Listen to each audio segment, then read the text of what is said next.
Hey guys, Jordan with the Young Turks, TYT Politics. Share this video now. We are in front of Morton County Courthouse, Jailhouse, the Dome of Corruption, as I would call it. And I'm with Chase Iron Eyes and Vanessa. 2 days ago, Chase was arrested at Little Child Camp, which was a brand new camp they were opening up right outside Ocheti Sakoan. Vanessa was not a part of that camp or demonstration. Chase and about 75 others, give or take a few, were arrested. Chase has been charged with inciting a riot and criminal trespassing, one of which is a Class C felony. Vanessa was also charged with inciting a riot. So Chase, to begin the story, tell me about the process. I remember getting knocked on my door the night before. Chase Iron Eyes wants you to cover something. Why did you guys establish that camp, which was right across from the main camp? Yes, it's important to understand that what's happening is I'm being targeted as a leader. They're trying to send me back to prison. A Class C felony inciting a riot is punishable by up to 5 years in prison, and that what had happened at the camp, the Ocheti Shakowi, is that descendants of Crazy Horse had received spiritual instructions to seek safety from the floodwaters and to go to high ground and to go west of the camp. And they did that, and because I went out to find out from the police, who were assembling in a highly militarized fashion on the backwater bridge, which has been blockaded since October 27th, which is the largest roadblock or military blockade in North Dakota history. I went out with others, several others, to find out what the police and militarized law enforcement and National Guard and corporate mercenaries' purpose was. And they told me that camp was on private land. I understand now that it's DAPL land. The Dakota Energy Transfer Partners owns that land, and they needed to be removed. And so I asked for some time to go relay that to those autonomous people and leaders who are not subject to or answering to me. But it's clear that the Morton County Police Department and the law enforcement on the ground there wanted to portray me as the ringleader or as the leader of that camp, which I was not.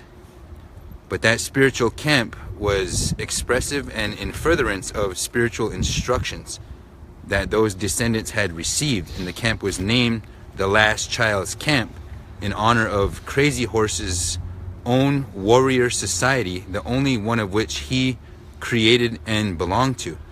And it came at a time when it seems the governor, the North Dakota legislature, which passes bogus unconstitutional laws, one of which I might be tried under, this inciting a riot law, and North Dakota media, North Dakota National Guard, North Dakota law enforcement, are all in a collusion to villainize, dehumanize, and portray this movement as unlawful, as violent, and riotous, when in fact people were just engaged in a prayer circle and were fulfilling a spiritual purpose in a prayerful way. But now it seems that they are trying to set the stage to push people back into the reservation, onto the reservation, and that in fact the Standing Rock Sioux tribe, which I've never thrown under the bus. I understand exactly why they're being pinched,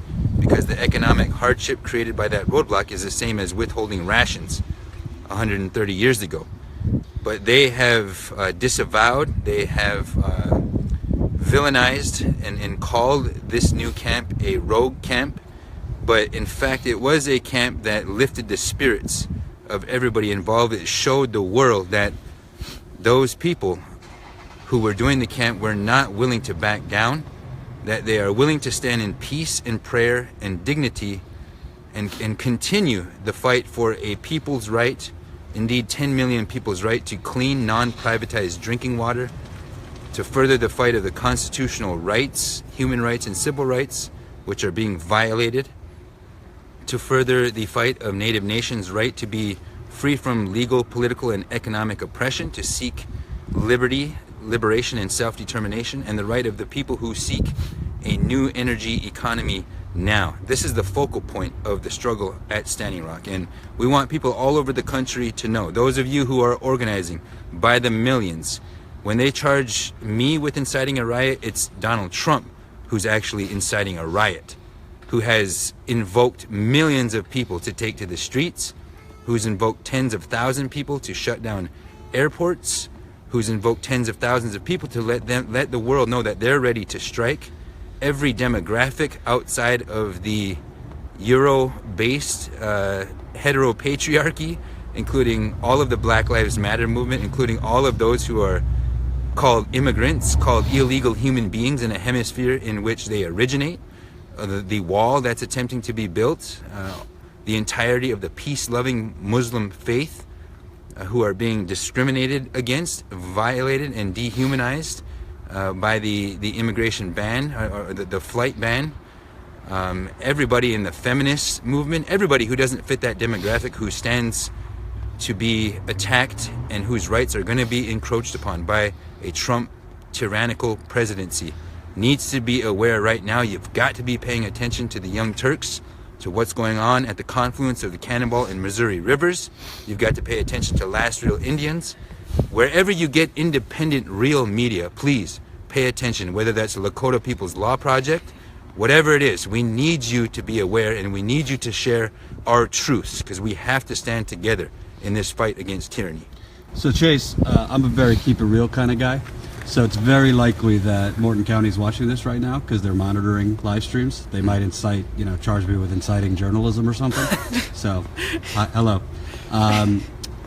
Bottom line, I think people need to be reminded that that's not private land, that's treaty land. This has been lost because the United States government and local governments here, local law enforcement, it's become a normal thing where land is stolen, and then the people who come to reclaim it are called trespassers. Yes. It's the equivalent of somebody coming to my home, lighting it up on arson, like being an arsonist, and then charging me as I come back with doing that. So can you explain that camp you moved to? Technically, that is not private land. It's still part of your Standing Rock Sioux. Yes. If the United States has any honor, then that is territory which the title to that territory is not quieted. It is colored, which means it's in dispute, meaning the Standing Rock Nation and several scores of other Native nations have a right to this struggle, to that land north of the Cannonball River, where the Oceti-Sakowin, Oceti-Oyate camp is, and where the last child's camp was for 8 hours, or however long it took them to respond to it. That is the contested area. That is areas that we have been not disallowed from entering into or asserting our international identity in for about 130 years. Now, we don't want to impose upon private property owners. We don't. But what we're saying is that we never treated for that land. That land was never negotiated from us, including the mineral rights, and it was never purchased from us. It was never bargained for. It was illegally annexed and stolen. And so all private property owners in Morton County need to be talking to, and even the state of North Dakota needs to demand from the United States that the clouded title be negotiated for and cleared up. And that's something that the great negotiator Donald Trump needs to engage in right now, because this is just one of the many facets of the struggles that he's creating. The tyranny that he represents, his willingness to meet the interests of the corporate states and to further their agenda is going to cause a lot of uprising in our country, and we need to be ready for it. But we don't want to disturb or molest private property owners. We are making rightful, righteous claims to lands that we treated for, lands that we owned and that we civilized millennia before America was even a fiction of anyone's imagination. I also want to point out, as part of the treaty, this is coming at the same time North Dakota has issued a bill. They use nice fancy language to help, to help foster greater education for native reservations, greater empowerment, economic. It's a land. They put forward a bill to essentially seize control of reservations, which is also known as "we want to drill on your fucking land." I'll say that. So yes, the Dakota Access Pipeline is the issue, but I think North Dakota is almost being used as a lab rat experiment for President Trump, who reports say they want to privatize reservations and they want to drill and extract oil, which reservations are known to have.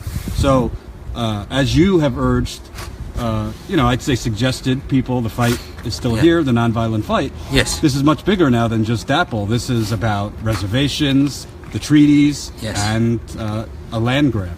All native nations stand to lose tremendously. They stand to face termination from a Donald Trump presidency and from moves from North Dakota legislators which urge the subjugation of reservation lands and authorities to govern themselves to be placed under state authorities. This is called termination. This happened before in the 50s, and we stood up and we rose up and defeated it in Sioux country, but some nations were terminated, and it's a very real thing. It's going to it's going to expose that the sovereignty that tribal nations possess right now is very limited in scope, and it's non-existent. It's subject to the whims and the will of the United States and the United States Congress. Those who feed you can also starve you, and right now we're going to see that if austerity comes not only to every American but to native nations in terms of termination and the withholding of federal funds, the economic sanction that is preventing casino revenue flowing from Bismarck, Man, and North Dakota to the Prairie Knights Casino and the Standing Rock Nation, we're going to find out that all we have been doing in native nations is redistributing the rations that have been given to us since our economies were destroyed, since we were made domestic dependent nations, or since we were implicitly divested of certain sovereign attributes that native nations or any nation should enjoy. We are being politically, economically, and legally oppressed right now. And what we're saying is that we can't stand for that, and we need to do everything in our power to rise up out of that state and assert ourselves. And right now, if native nations around the globe, if the NCAIs or any native organization thinks that they can just sit back and watch this fight unfold while these rogue groups assert our international identities, then they have another thing coming, because we need to stand now or forever have our trajectory changed in an unfavorable way that will impact our children and our great-great-grandchildren to come.